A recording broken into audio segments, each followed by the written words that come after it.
Hello everyone, welcome to the video. आज हम इस वीडियो में डिस्कस करने वाले हैं gradient of scalar field, divergence of vector field and curl of a vector field. तो आपके 3 टॉपिक हैं जो कि आज हम इस वीडियो में कवर करेंगे। तो आपका जो फर्स्ट टॉपिक है वो है ग्रेडियंट ऑफ स्केलर फील्ड। इससे पहले जो मैंने डेल ऑपरेटर वाली वीडियो थी उसमें आपको समझाया था डेल ऑपरेटर क्या होता है, और उसके बाद ये 3 चीज़ें भी हमने थोड़ा बहुत वहाँ पर डिस्कस की हुई हैं। तो आइए आज स्टार्ट करते हैं। हमारा जो यहाँ पे फर्स्ट टॉपिक है gradient of a scalar field. In a scalar field the maximum rate of change of scalar function in space is known as gradient of a scalar field. तो स्केलर फील्ड क्या होता है? कोई भी maximum rate of change of scalar function in space, वो आपका gradient कहलाता है। तो ग्रेडियंट बहुत ही सिंपल एक वेक्टर क्वांटिटी होती है।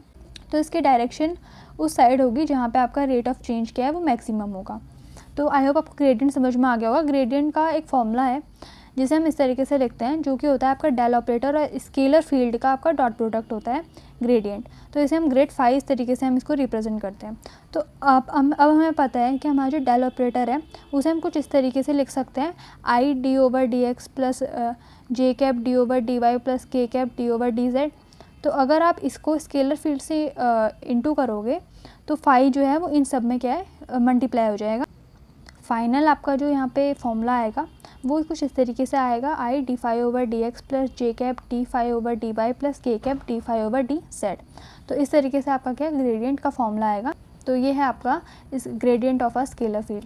तो आई होप आपको ग्रेडियंट जो है वो अच्छे समझ में आ गया होगा। इसमें आपको ज़्यादा कुछ समझने की यहाँ पे ज़रूरत नहीं है, बस आपको ये पता होना चाहिए कि ग्रेडियंट क्या होता है और ये किस तरीके की क्वान्टिटी है और इसका जो फॉर्मूला होता है वो हम किस तरीके से यहाँ पे रिप्रेजेंट करते हैं। तो अब हमारे यहाँ पे जो सेकंड पॉइंट है वो है divergence of a vector field. उसे देखते हैं।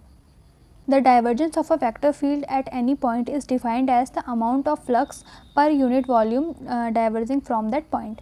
तो आपका जो divergence of a vector field है वो क्या रिप्रेजेंट करता है? आपका अमाउंट ऑफ फ्लक्स, जो कि कितने पर यूनिट वॉल्यूम पे कितना आपका फ्लक्स जो है वो डाइवर्ज हो रहा है, ये आपका divergence of a vector field यहाँ पे शो करता है। तो डाइवर्जेंस क्या होती है? डाइवर्जेंस एक स्केलर क्वांटिटी होती है। इससे पहले हमने जो वेक्टर फील्ड पढ़ा था वो हमने देखा था वो एक वेक्टर क्वांटिटी होती है, बट डाइवर्जेंस क्या होती है? एक स्केलर क्वांटिटी होती है। हमें ये ध्यान रखना है। तो द स्केलर और अ डॉट प्रोडक्ट ऑफ आपका del operator with a vector A is called divergence. तो वहाँ पे हमने क्या किया था? डेल ऑपरेटर और स्केलर फील्ड का जो है वो डॉट प्रोडक्ट लिया था। बट डाइवर्जेंस क्या होता है? यहाँ पे डेल ऑपरेटर और वेक्टर फील्ड का आपका डॉट प्रोडक्ट होता है, जो कि कहलाता है आपका डाइवर्जेंस। तो आगे देख लेते हैं। The divergence of vector field A is given by. तो इस तरीके से हम डाइवर्जेंस अगर हमें निकालना है किसी भी वेक्टर फील्ड का, तो हम किस तरीके से निकालेंगे? यहाँ पे आपका जो वेक्टर फील्ड और आपका जो डेल ऑपरेटर है उसका यहाँ पे डॉट प्रोडक्ट निकलेगा। तो यहाँ पे जो हमारा डेल ऑपरेटर होता है वो हम इस तरीके से रिप्रेजेंट करते हैं, और जो वेक्टर होता है उसे हम उसके कंपोनेंट के बेसिस पे हम यहाँ पे ए वेक्टर को रिप्रेजेंट करते हैं। तो जो हमारा ए वेक्टर होगा वो ए एक्स आई कैप प्लस ए वाई जे कैप प्लस ए जेड के कैप के फॉर्म में रिप्रेजेंट होगा। बट अगर आप इन दोनों का क्या है डॉट प्रोडक्ट लेते हो तो यहाँ पे आपका divergence of a vector field कुछ इस तरीके से आपका आ जाएगा। तो जो हमारा लास्ट और मोस्ट इम्पॉर्टेंट इसका जो फॉर्मूला या रिप्रेजेंटेशन होता है वो कुछ इस तरीके से होता है। तो यह आपका है divergence of a vector field. I hope आपको ये जो वेक्टर फील्ड है, divergence of a vector field, ये अच्छे से समझ में आ गया होगा।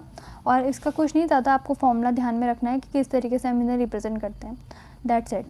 तो आगे हम इसका जो थर्ड पॉइंट है वो देख लेते हैं। तो इसके आगे हमारा जो थर्ड पॉइंट है वो curl of a vector field.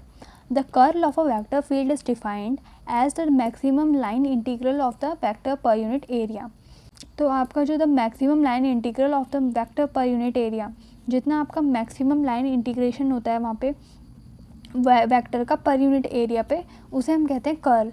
तो कर्ल एक क्या है? वेक्टर क्वांटिटी है। तो यहाँ पे हमें याद रखना है कि जो आपकी डाइवर्जेंस होती है सिर्फ वही एक स्केलर क्वांटिटी होती है, बाकी जो आपकी कर्ल है और यहाँ पे ग्रेडियंट है ये दोनों क्या है? वेक्टर क्वांटिटी हैं। The direction is normal to the area. तो आपकी इसकी डायरेक्शन क्या होगी? Normal to the area. जहाँ पे आपका नॉर्मल पड़ेगा आपके उस एरिया पे, वहाँ पे इसकी डायरेक्शन होगी। इसके आगे हम देख लेते हैं कि इसे हम किस तरीके से रिप्रेजेंट करते हैं। If A is a vector function differentiable at each point X Y Z in the region of a space, then the curl यानी rotation of A is represent the cross product of A आपका del operator and a vector. तो हम या फिर इसे vector field भी कह सकते हैं। तो आपका यहाँ पे क्या है? जो डेल ऑपरेटर है और जो हमारा वेक्टर फील्ड है इसका क्रॉस प्रोडक्ट आपका कर्ल कहलाता है।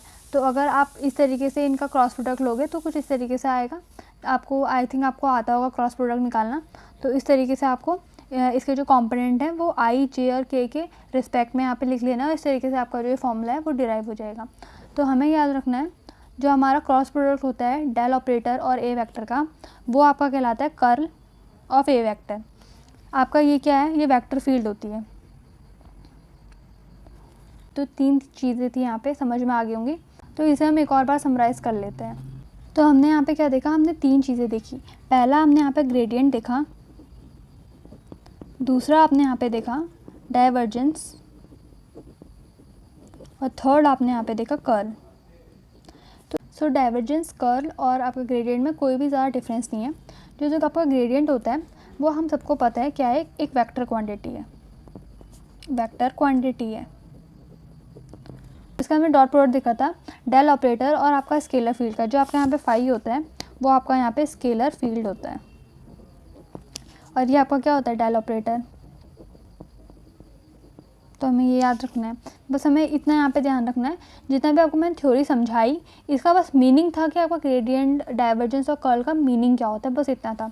तो अगला जब हमने देखा डाइवर्जेंस क्या होता है, एक स्केलर फील्ड, एक स्केलर क्वांटिटी होती है, और स्केलर क्वांटिटी होती है तो इसका जो फॉर्मूला होता है वो डॉट प्रोडक्ट होता है, बट क्या होता है, डेल ऑपरेटर और आपका scalar, that is a vector field. Vector field का यहाँ पे आपका डॉट प्रोडक्ट होता है। और जो हमने थर्ड देखा कर्ल, कर्ल वेक्टर क्वांटिटी होती है, और इसका जो फॉर्मूला होता है वो क्रॉस प्रोडक्ट होता है आपका डेल ऑपरेटर और आपका वेक्टर फील्ड का। सो ये 3 चीज़ें थी जो कि हमने अभी आज सीखी, और इनका कुछ ज़्यादा आपका उसमें यूज़ है नहीं, बट थ्योरम वगैरह में इनका बहुत यूज़ है। तो इनका सिग्निफिकेंस और इनका जो रिप्रेजेंटेशन है वो आपको याद रखना है। सो ये 3 ही टॉपिक थे आज की वीडियो में। आई होप आपको ये तीनों टॉपिक अच्छे से समझ में आ गए होंगे। So that is for today video guys. I hope आपको इस वीडियो से थोड़ी सी भी हेल्प मिली हो। अगर इस वीडियो से आपको थोड़ी सी भी हेल्प मिलती है तो प्लीज़ वीडियो को लाइक कीजिए, चैनल को सब्सक्राइब कीजिए, और इसके बाद आपको कौन से टॉपिक पे वीडियो चाहिए वो आप प्लीज़ कमेंट कीजिए। Thank you so much for watching.